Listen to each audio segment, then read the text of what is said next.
নমস্কার, 7 নিউজ নেটওয়ার্কে আপনাদের স্বাগত। সিপিএমের প্রধানের বাড়িতে দুষ্কৃতী তাণ্ডব, অভিযোগের তীর স্থানীয় তৃণমূল কর্মীদের বিরুদ্ধে। ঘটনাটি ঘটেছে মালদা জেলার হরিশ্চন্দ্রপুরের তুলসীহাটা গ্রাম পঞ্চায়েতের আঙ্গারমুনি গ্রামে। তুলসীহাটা গ্রাম পঞ্চায়েতের সিপিএমের প্রধান সোমা খাতুনের স্বামীর অভিযোগ, গতকাল ওই এলাকারই বাসিন্দা আব্দুস সালাম এবং তার ছেলে সাহিল সরকার তাদের এলাকা ছাড়া করার হুমকি দেন। এরপর সেই রাতেই তাদের অনুপস্থিতির সুযোগে দুষ্কৃতীরা বাড়িতে ঢুকে ব্যাপক ভাঙচুর চালায়। চুরি যায় সোনার উপর গয়না, নগদ টাকা থেকে শুরু করে গুরুত্বপূর্ণ নথিপত্র। খবর পেয়ে সকালে এসে তারা দেখেন সমগ্র বাড়ি লণ্ডভণ্ড অবস্থা। আসবাবপত্র থেকে শুরু করে দরজা জানলায় ভাঙচুর চালানো হয়েছে। আলমারি ভেঙে চুরি গিয়েছে 6 ভরি সোনা, 25 ভরির উপর গয়না এবং নগদ প্রায় 7,000 টাকা।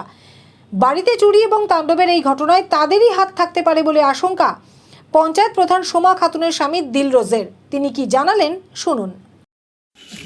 রাত্রেবেলা হয়েছিল বলতে আমরা তো কেউ ছিলাম না গ্রামের বাড়িতে, গ্রামের বাড়ি ফাঁকা, সবাই আমরা চাচলের বাড়িতে ছিলাম।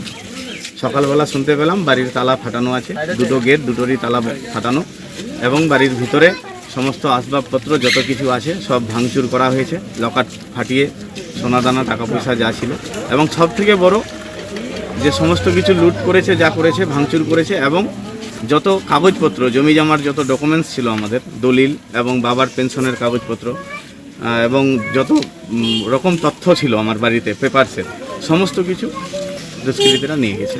এরা কারা, মানে কারা ঘটিয়েছে এই ঘটনাগুলো? এরা কারা বলতে দেখুন, আমি রাত্রেবেলা তো দেখিনি কারা, কিন্তু গত পরশুদিন আমার গ্রামেরই আব্দুস সালাম এবং সাহিল সরকার বলে ওর ছেলে দুজন আমার বাড়িতে হুমকি প্রদান করে এসেছিল, এবং গতকাল আমি সন্ধ্যাবেলা পঞ্চায়েতের আগে দিকে কয়েকজন মেম্বারের সঙ্গে আলাপ আলোচনা করছিলাম, তখন ওখানে গিয়ে আমাকে অশ্লীল ভাষায় গালাগাল এবং ওখানে আমাকে হুমকি প্রদান করা হয়, নানা রকম প্রাণনাশেরও হুমকি দেওয়া হয়, এবং আমাকে দেখে নেবে, গ্রামে আমাকে ঢুকতে দিবে না, মারধর করা হবে, এই সংক্রান্ত অনেক কিছু হুমকি প্রদান করে আছে।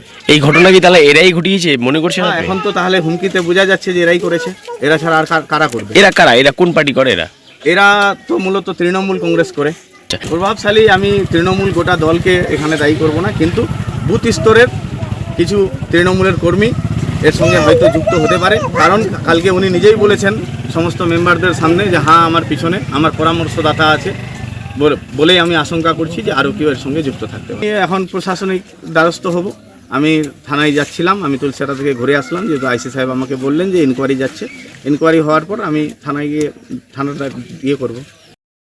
অন্যদিকে যাদের বিরুদ্ধে হামলার অভিযোগ, সেই আব্দুস সালামের ছেলে সাহিল সরকারের পাল্টা অভিযোগ, তারা কোনো রকম চুরির ঘটনায় যুক্ত নন। রাস্তায় টেন্ডার ধরা হলেও কাজ হচ্ছিল না। তারা পঞ্চায়েতে একটি আবেদনপত্র দিতে গিয়ে পঞ্চায়েত প্রধানের স্বামী দিলরোজ তাদের হুমকি দেন। তারা কোনো দলের সাথেই যুক্ত নন, প্রধান চক্রান্ত করে তাদের ফাঁসাচ্ছে। এবারে শুনুন সাহিল সরকারের পাল্টা অভিযোগ। আমি এবং আমার বাবা কালকে 4টার দিকে, বিকাল 4টার দিকে আমরা পঞ্চায়েতের গেটে গিয়েছিলাম। ওখানে গিয়ে ভিতরে ঢুকে প্রধান সাহেবকে আমরা আমাদের কমপ্লেনটা জানিয়েছি এবং রিসিভ কপি চেয়েছিলাম। কিছুক্ষণের মধ্যে বলছে হ্যাঁ রিসিভ কপি দিব, আর কিছুক্ষণের মধ্যেই বদলে যাচ্ছে, বলছে আর রিসিভ কপি দেওয়া হবে না, টাইম শেষ হয়ে গেছে।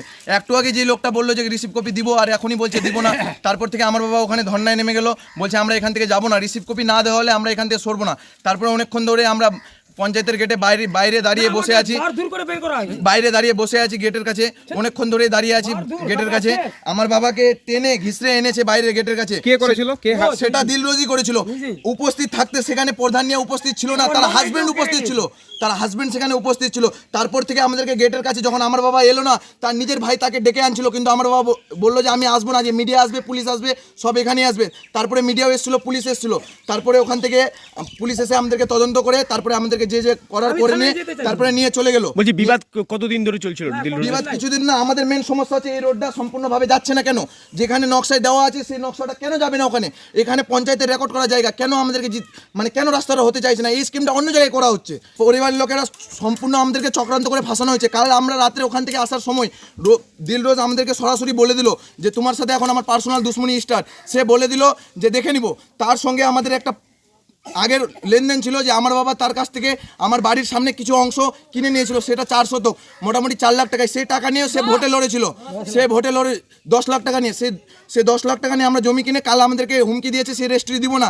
এবং গতকাল রাত্রে আমাদের চক্রান্ত করে ফাঁসিয়ে সে বলছে নাকি ওর বাড়িতে ঢুকে, যে বাড়িতে উপস্থিত কোনো লোক নাই সে লোক চাচলে থাকছে, তার বাসিন্দা, আর তার গেটে তালা লাগা আছে, সেই চক্রান্ত ফাঁসে আমাদেরকে বলছে ফাঁসানোর জন্য যে সে আমরা নাকি ওই চুরি করেছি, ফাইল চুরি করে এনেছি, সোনা চুরি করে এনেছি। আদেও আমরা কিছু করিনি। বর্তমান যাই ওর বাবা ফ্যামিলি সব চাচলে আছে, এবার যদি ওই কাউকে দায়িত্ব দিয়ে যায় তাহলে অন্য কারো দায়িত্বে আছে ওই বাড়িটা, কিন্তু আমরা সেটা আর বলতে পারবো না স্যার। কিন্তু চক্রান্ত করে ফাঁসানো হচ্ছে। আমাদের অতীত বলে এখানে কোনো কিছু নাই, কিন্তু ওর অতীতটা উঠিয়ে দেখবেন, ও অনেক ওর চক্রান্ত আছে, বুঝতে পারলেন? ও সোনার গোল্ড নিয়ে অনেক ব্যাপারে ওর বিষয়ে জানা তথ্য আছে, আগের কেসেও দেখতে পারেন।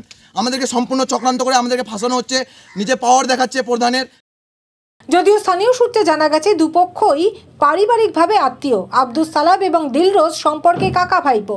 জমি নিয়ে দীর্ঘদিন ধরেই তাদের মধ্যে বিবাদ চলছে।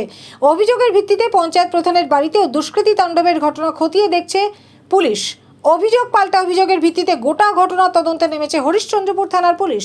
অন্যদিকে সিপিএম এর প্রধানের দিকে অভিযোগের আঙুল তুলে ব্লক তৃণমূল নেতৃত্বের দাবি, এ ধরনের ঘটনায় তাদের কোনো যোগ নেই, এটা দুপক্ষের পারিবারিক বিবাদ।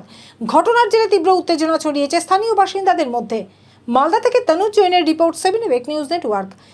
আরও বিভিন্ন খবরের আপডেট জানতে হলে অবশ্যই সাবস্ক্রাইব করুন 7 এবেক নিউজ নেটওয়ার্ক চ্যানেলটি, কারণ আপনাদের একটা সাবস্ক্রিপশন আমাদের কাছে অত্যন্ত মূল্যবান। পাশাপাশি অবশ্যই ফলো করুন আমাদের হোয়াটসঅ্যাপ চ্যানেলটিও। জয় হিন্দ।